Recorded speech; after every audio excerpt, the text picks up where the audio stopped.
लगाण वर्षार एबे बेहाल जनजीवन जदि सहरांचल कथा कहवा कटक जिलार बांकी मुख्य सहर जो जलबंदी अवस्था आपको लेकिन आम विभिन्न समय खबर प्रसारण करुचु। तो आज आमे बांकी एनएसी कार्यालय ठारू मात्र कई पाउंड दूर 12 नंबर वार्ड रहीचु।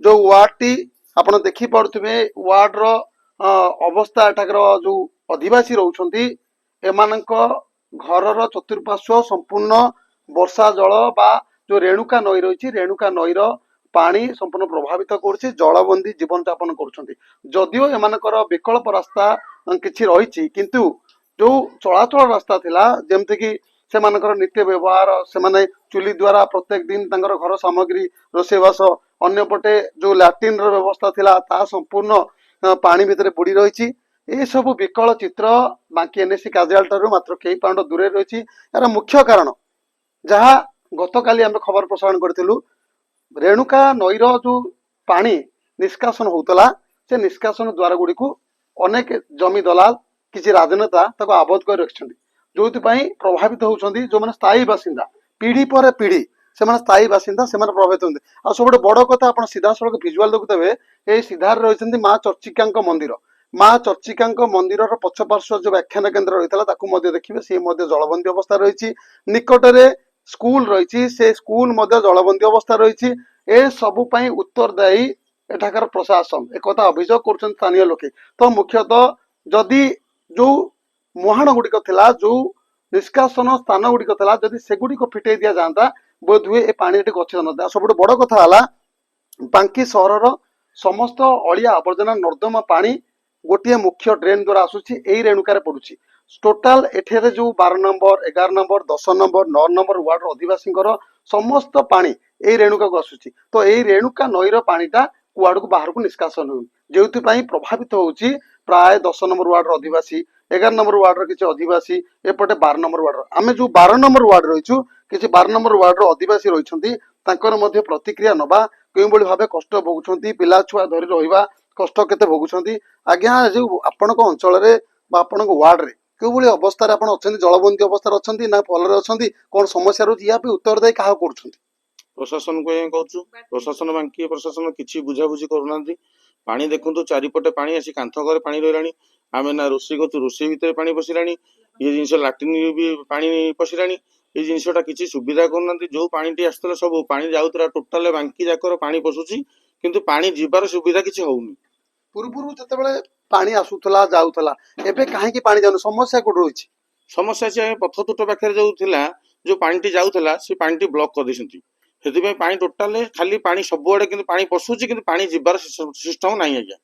अच्छा गोटे पटे आप पानी जाऊनी या द्वारा घर आपंकर केते सुरक्षित आपण मैंने रोचन राति आपण केते सुरक्षित निष्कासन पे किसी व्यवस्था कर यार विकल्प व्यवस्था किसी कले एनएसी कर किसी करना आम छोट छोट पिला धरिक अच्छु बहुत कष्ट अच्छु साप सुपा बेंग सब जिन घर भितर पशुची आम पानी चारिपटे अच्छु प्रतिक्रिया शुणुले आम आउ जन अच्छा महिला प्रतिक्रिया ना जिते आप घरे रोचे पिला छुआ धरी रोचे केते सुरक्षित अच्छा प्रशासन टू कौन आशा कर सुरक्षित तो आम लगाण 2-3 दिन वर्षा सुरक्षित आम टोटाली नुह कहीं नुह ना एटा जेहेतु वर्षा दिन आमर चली आहरी 2 मास 3 मास वर्षा अच्छी यही 2 दिन वर्षा कांथ करक आसिक आमर रेणुका जल लगिलानी ता द्वारा लगिबा द्वारा ना आम बाहर को बाहरी पारुचु ना चुली रे रोषेई करि पारुचु ना बाथरूम जाई पारुचु किछि जेहेतु आम एबे नुआ घर करिचु नुआ घर कांथ को आसिक लगिलानी पानी पानी लगिबा द्वारा एई घर दाबी दबाको केते समय एबे 4-5 वर्ष हब आम बहुत असुविधार सम्मुखीन होचु ना बाहर को बाहरी पाचु साप बेंग जेहेतु आम घर छोट छुआ अच्छा साप पशुची बेंग पशुची विभिन्न जंतु पशुचंती तेणु ये पानी बहुत यथा शीघ्र निष्कासन करा जाओ।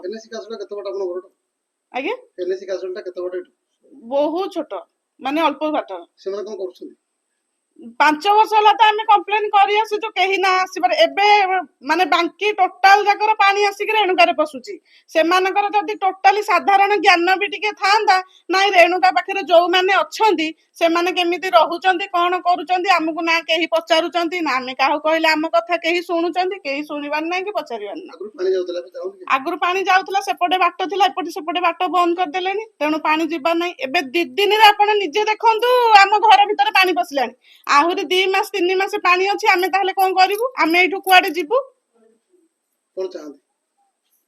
ଚାହିଁବୁ କଣ? ତୁରନ୍ତ ଆମେ ପ୍ରଶାସନକୁ, ବାଙ୍କି ଏନଏସି କି ମୁଁ ତୁରନ୍ତ ଦୟା କରିକି କହୁଛି, ଆସିକି ଦେଖିକି ଏଇ ପାଣି ରେଣୁକାର ଜଳ ନିଷ୍କାସନ କଲେ ଆମେ ବହୁତ ସୁବିଧାର ସମ୍ମୁଖୀନ ହବୁ, ବହୁତ ଅସୁବିଧାର ସମ୍ମୁଖୀନ ହଉଛୁ। ସିଧାସଳଖ ପ୍ରତିକ୍ରିୟା ଶୁଣୁଥିଲେ କେଉଁଭଳି ଭାବେ ଏଠାକାର ଅଧିବାସୀ ମାନେ କହୁଥିଲେ। ଆମେ ଆଉ ଟିକେ ଭିଜୁଆଲ ମଧ୍ୟ ଦେଖାଉଛୁ। ଏ ହଉଛି ବାଙ୍କି ରେଣୁକା ନଈ, ଯୋଉ ରେଣୁକା ନଈର ସ୍ୱତନ୍ତ୍ରତା ରହିଛି। ଏ ରେଣୁକା ନଈ ଦିନ ଥିଲା ଏଠି ସବୁ ପ୍ରକାର ଲୋକମାନେ ସୁବ୍ୟବସ୍ଥା ସୁବ୍ୟବହାର କରୁଥିଲେ, କିନ୍ତୁ ଆଜି ଏ ରେଣୁକା ନଈ ଅଲୋଡା ହେଇ ପଡିଛି। ଏ ରେଣୁକା ନଈରେ ସମ୍ପୂର୍ଣ୍ଣ ନାଳ ନର୍ଦ୍ଦମାର ପାଣି ପ୍ରବେଶ କରୁଛି, ସୌରାଞ୍ଚଳର ସମସ୍ତ ପାଣି ଏଠିକି ଆସୁଛି, ଏ ଗଚ୍ଛିତ ରହୁଛି, ନିଷ୍କାସନ ହଉନି। ଯୋଉଥିପାଇଁ ଯୋଉମାନେ ରେଣୁକା ନଈ କୂଳରେ ଯୋଉ 12 ନମ୍ବର ୱାର୍ଡ 10 ନମ୍ବର ୱାର୍ଡ ଅଧିବାସୀ ରହିଛନ୍ତି, ଗୋଟେ ଘର ମଧ୍ୟ ଆପଣଙ୍କୁ ଦେଖେଇବି, ତାକୁ ମଧ୍ୟ ଆପଣ ଦେଖିପାରୁଥିବେ କେଉଁଭଳି ଭାବେ ସେ ଘରଟି, ସେ ମଧ୍ୟ 10 ନମ୍ବର ୱାର୍ଡ ଭିତରେ ଯାଉଛି, ସେ ମଧ୍ୟ ପାଣି ଭିତରେ ରହିଛି। ଆପଣ ମା ଚର୍ଚ୍ଚିକାଙ୍କ ପୀଠକୁ ଦେଖୁଥିବେ, ସିଧାସଳଖ ମା ଚର୍ଚ୍ଚିକାଙ୍କ ମନ୍ଦିରକୁ ଆପଣ ଦେଖିପାରୁଥିବେ। ମା ଚର୍ଚ୍ଚିକାଙ୍କ ମନ୍ଦିର ତଳେ ଗୋଟେ ବ୍ୟାଖ୍ୟାନ କେନ୍ଦ୍ର ରହିଛି, ତାହା ମଧ୍ୟ ସମ୍ପୂର୍ଣ୍ଣ ପାଣି ଜଳବନ୍ଦୀ ଭିତରେ ରହିଛି। ତ କେଉଁଠି ନା କେଉଁଠି ଗୋଟେ ସ୍କୁଲ ବିଦ୍ୟାଳୟ ରହିଛି, ତାର ଏକ୍ସକ୍ଲୁସିଭ ଭିଜୁଆଲ ଆପଣ ଦେଖିପାରୁଥିବେ, ସେ ମଧ୍ୟ ଜଳବନ୍ଦୀ ଭିତରେ ରହିଛି। ସେପଟେ ବିହାରୀ ବସ୍ତି ଗୋଟେ ରହିଛି, ସେ ମଧ୍ୟ ଜଳବନ୍ଦୀ ଭିତରେ ସବୁ ରହୁଛନ୍ତି। ତ ଗୋଟେ କେଉଁଠି ନା କେଉଁଠି ଏଠି ପ୍ରଶାସନ ପକ୍ଷରୁ ଯେଉଁଭଳି ଭାବେ ତତ୍ପରତା ରହିବାର ଆବଶ୍ୟକତା ରହିଛି, ଲୋକମାନଙ୍କୁ ସୁରକ୍ଷା ଦେବାର ଆବଶ୍ୟକ ରହିଛି। ବର୍ଷା ଦିନ ଚାଲିଛି, ଏଭଳି ସ୍ଥଳେ ସ୍ୱାଭାବିକ ଯୋଉ ବର୍ଷା ଠାରୁ ଅଧିକ ବର୍ଷା ଏବେ ହଉଛି, କାହିଁକି ନା ଯେହେତୁ ଲଘୁଚାପର ପ୍ରଭାବ ରହିଛି, ବାଙ୍କିରେ ଲଗାଣ ବର୍ଷା ଆଜିକୁ 5 ଦିନ ଧରି ଲାଗି ରହିଛି। ଏଠି ଜନସାଧାରଣ ଅତିଷ୍ଠ ହେଇସାରିଲାଣି, କିନ୍ତୁ ବାଙ୍କି ପ୍ରଶାସନର ନିଦ ଭାଙ୍ଗି ନାହିଁ। ତ ଏଠି ଏକଥା ଆମେ କାହିଁ କହୁଛୁ, ବାରମ୍ବାର ଆମେ ଗତକାଲି ମଧ୍ୟ ଦେଖେଇଛୁ, ଯୋଉ ୱାର୍ଡ 13ରେ ଟ୍ରାନ୍ସଫର୍ମ ଯୋଉ ରହିଛି ସେ ମଧ୍ୟ ବୁଡିକି ରହିଛି। ନିକଟରେ ଯୋଉ ୱାର୍ଡର ବାସିନ୍ଦା ରହିଛନ୍ତି ତାଙ୍କ ଘରକୁ ପାଣି ଛୁଇଁଲାଣି। ମୁଖ୍ୟତଃ ବାଙ୍କି କଳାପଥ ଯୋଉ ରାସ୍ତା ରହିଛି, ସେ ରାସ୍ତାକୁ ପାଣି ଧସେଇ ପଶିଲାଣି, କାହିଁକି ନା ରେଣୁକାର ପାଣି ଏବେ ଉଛୁଳି ମୁଖ୍ୟ ରାସ୍ତା ଉପରେ ପହଞ୍ଚି ସାରିଲାଣି। ତ କେଉଁଠି ନା କେଉଁଠି ଯଦି ଏଇଭଳି ବର୍ଷା ଲାଗି ରୁହେ, ସମସ୍ତ ପାଣି ଯଦି ରେଣୁକାକୁ ପ୍ରବେଶ କରେ, ନିଶ୍ଚିନ୍ତ ଯୋଉ ମୁଖ୍ୟ ରାଜ୍ୟ ରାଜପଥ ରହିଛି ପୂର୍ତ୍ତ ବିଭାଗର, ସେ ପୂର୍ତ୍ତ ବିଭାଗ ରାସ୍ତା ଉପରେ ମଧ୍ୟ ଏଇ ବର୍ଷା ଜଳ ବା ଏଇ ଯୋଉ ମଇଳା ନର୍ଦ୍ଦମାର ପାଣି ଚାଲୁ ରହିବ। ତ କେଉଁଠି ନା କେଉଁଠି ପ୍ରଶାସନ ଯଦି ବେଳ ଥାଉ ଥାଉ ଏହାର ବିକଳ୍ପ ବ୍ୟବସ୍ଥା ନ କରନ୍ତି, ତ ପ୍ରତ୍ୟେକ ଲୋକେ ଯୋଉ ଏନଏସି ଅଧିବାସୀ ରହିଛନ୍ତି, ଅଧିବାସୀ ନାଇଁ ନଥିବ ହଇରାଣ ହେବେ। ଏହା ବି ଉତ୍ତରଦାୟୀ ରହିବେ। ବାରମ୍ବାର କହୁଛୁ ବାଙ୍କି ପ୍ରଶାସନ, ଏଠି ଲୋକେ ହଇରାଣ ହଉଛନ୍ତି, ହରକତ ହଉଛନ୍ତି, ରାତିର ନିଦ ହଜିଗଲାଣି, ପିଲା ଛୁଆକୁ ଧରି ରହିବା କଷ୍ଟକର, ସାପ ବେଙ୍ଗଙ୍କର ଭୟ ରହୁଛି, ସରୀସୃପଙ୍କର, କିନ୍ତୁ ଏଭଳି ପରିସ୍ଥିତିରେ ଏମାନଙ୍କ ପାଖରେ ପହଞ୍ଚି ପାରିଲା ନାହିଁ ବାଙ୍କି ପ୍ରଶାସନ। କେବଳ ବାହାବା ନେଉଛନ୍ତି କାଗଜ ପତ୍ର ଏବଂ ଆଡଭର୍ଟାଇଜମେଣ୍ଟରେ। ତ ଆମେ ବି ମଧ୍ୟ ଆଶା କରିବୁ ଲୋକଙ୍କ ସ୍ୱାର୍ଥକୁ ନେଇ କିଭଳି ଏନଏସି ର ସମସ୍ତ ପାଣି ସୁରକ୍ଷିତ ବାହାରକୁ ନିଷ୍କାସନ ହେଇପାରିବ। ଯୋଉମାନେ ଏନଏସି ର ନିଷ୍କାସନ ମୁହାଣ ଗୁଡିକ ଆବଦ୍ଧ କରୁଛନ୍ତି ସେମାନଙ୍କୁ ଉଚ୍ଛେଦ କରାଯାଉ। ନିଶ୍ଚିନ୍ତ ଏନଏସି ର ଯୋଉ ୱାର୍ଡ ବାସିନ୍ଦା ରହିଛନ୍ତି ସେମାନେ ସୁରକ୍ଷିତ ରହିବେ ବୋଲି ଏଭଳି ଆଶା ରଖିଛନ୍ତି ଏଠାକାର ଅଧିବାସୀ। ଆଗକୁ ଦେଖିବାର ଅଛି ବାଙ୍କି ଏନଏସି କର୍ତ୍ତୃପକ୍ଷ ଏ ଦିଗରେ କି ଠୋସ୍ ପଦକ୍ଷେପ ନେଉଛନ୍ତି। କଟକ ଜିଲ୍ଲା ବାଙ୍କି ସହରର ୱାର୍ଡ 12 ପରିସରରୁ ମନୋଜ କୁମାର ଦଳେଇ, ଚର୍ଚ୍ଚା ନ୍ୟୁଜ।